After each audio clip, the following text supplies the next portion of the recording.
ఒక చక్కనైన పద్యం. అంతా సంశయమే శరీరఘటనం, అంతా విచారం వేలోనంత, దుఃఖం పర్యానితమే మేనంత,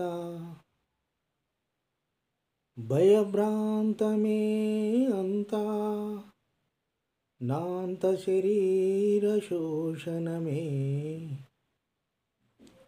దుర్వ్యాపారమే దేహికిన్, చింత నిన్ను దలంచి పొందరు నరుల్, శ్రీకాళహస్తీశ్వరా.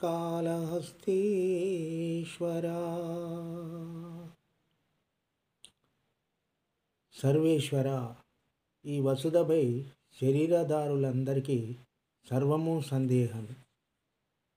సర్వేశ్వర అంటే ఈ సర్వమునకు ఓ ఈశ్వర, ఓ భగవంతుడా. ఈ భూమిపై ఉండేటటువంటి వారందరికీ కూడా, శరీరం ఉన్నటువంటి వారందరికీ, మానవులకు అందరికి కూడా ప్రతిదీ సందేహమే. అంటే ప్రతిదీ కూడా ఒక ప్రశ్ననే అని ఇక్కడ అర్థం. శరీర పరిస్థితి అంతా సమయమే. అంటే అదేవిధంగా శరీర పరిస్థితి అంటే ఈ శరీరం ఎప్పుడు ఏ విధంగా ఉంటుందో ఎవరికి తెలియనటువంటి పరిస్థితి. ఒకప్పుడు ఆరోగ్యంగా ఉంటాం, అదేవిధంగా శరీరం అనేటటువంటిది ఎన్నో రోగాలకు కూడా వచ్చే అవకాశాలు ఉంటాయని ఇక్కడ చెప్పడం జరుగుతుంది. ఎప్పుడు ఏ రోగాల పాలవుతుందోనని దిగులే. అంటే మన యొక్క శరీరం ఒక యంత్రం లాంటిది. అంటే మనం మంచిగా ఉంచుకుంటే మన యొక్క శరీరం మంచిగా ఉంటుంది. అదేవిధంగా చెడు వ్యసనాలకు, చెడు అలవాట్లకు దూరమైతే, దగ్గరవుతే మన యొక్క శరీరం అనేటటువంటిది అనేక రోగాలకు పుట్టినిల్లు అవుతుంది. అందుకోసం మన శరీరాన్ని ఎటువంటి దుర్వ్యసనాలకు లోను కాకుండా మంచిగా చూసుకోవాలి. ఆ విధంగా ఉన్నప్పుడే మన శరీరం అనేటటువంటిది మంచిగా ఉంటుంది, ఏ రోగాలు కూడా రావు. అదేవిధంగా మంచిగా ఉన్నా కూడా ఒక్కొక్కసారి ఎన్నో జబ్బులు వచ్చేటటువంటి అవకాశాలు ఉంటాయి. అంటే ఈ శరీరం అనేటటువంటిది శాశ్వతం కాదని అర్థం. సంసార బంధం వలన మనస్సంత సందేహమే. అంటే సంసార బంధం అంటే తల్లి, పిల్లలు, అన్న, తమ్ములు అనేటటువంటి వాళ్ళు ఈ లోకంలో మనకు ఉంటుంటారు. అదేవిధంగా కొందరు మంచిగా ఉంటారు, కొందరు మంచిగా ఉండరు. కొందరు పిల్లలు పుడతారు, కొందరికి మంచి పేరు తెస్తారు, కొందరికి మంచి పేరు తేరు. దాని వలన కూడా మన యొక్క శరీరం అనేటటువంటిది, మన యొక్క మనసు అనేటటువంటిది బాధపడుతుందని ఇక్కడ చెప్తున్నాడు. నిత్యం భయభ్రాంతులకు లోనైనందు ఈ శరీరం అంతా దుఃఖభూయిష్టమే. నిత్యం కూడా మన యొక్క శరీరం అనేక కోరికలకు నిలయమైనటువంటి, ఆ కోరికలు ఎక్కువయ్యే కొద్దీ కూడా మనం ఎంతో దుఃఖం చెందుతాం. ఎందుకంటే అరే నేను ఇది నాకు రాకపోయే కదా, నేను ఇది సంపాదించుకోకపోతే కదా అనేటటువంటిది మనిషికి ఆశలు పెరగడం వలన మనిషికి అంతా దుఃఖమే ఉంటుంది. అందుకోసం ఆశలు అనేటటువంటి మనిషికి ఎక్కువగా ఉండొద్దని ఇక్కడ చెప్పడం జరుగుతుంది. కాలమంతా అంతం లేని శరీర శోషణకై వెచ్చిస్తున్నాడు.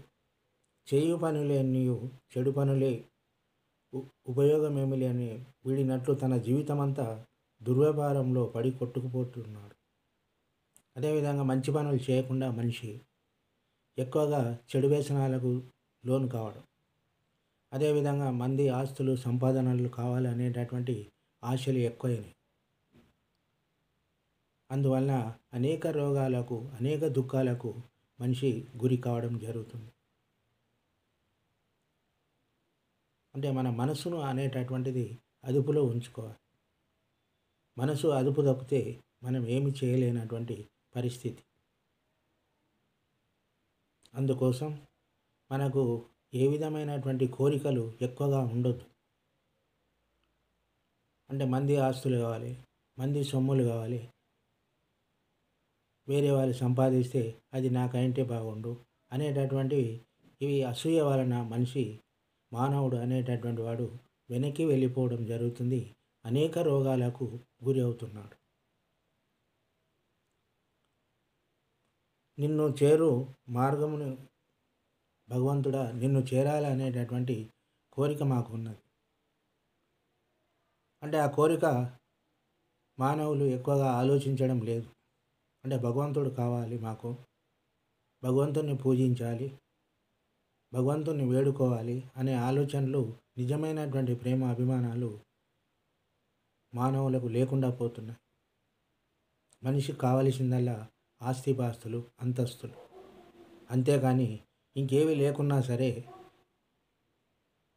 భగవంతుని యొక్క ప్రేమ నాకు అవసరం లేదన్నట్లుగా ఈనాటి మానవుడు ఉంటున్నాడు. అందువల్ల అనేక రోగాలు అతనికి వచ్చి చేరుతున్నాయని ఇక్కడ తెలపడం జరుగుతుంది.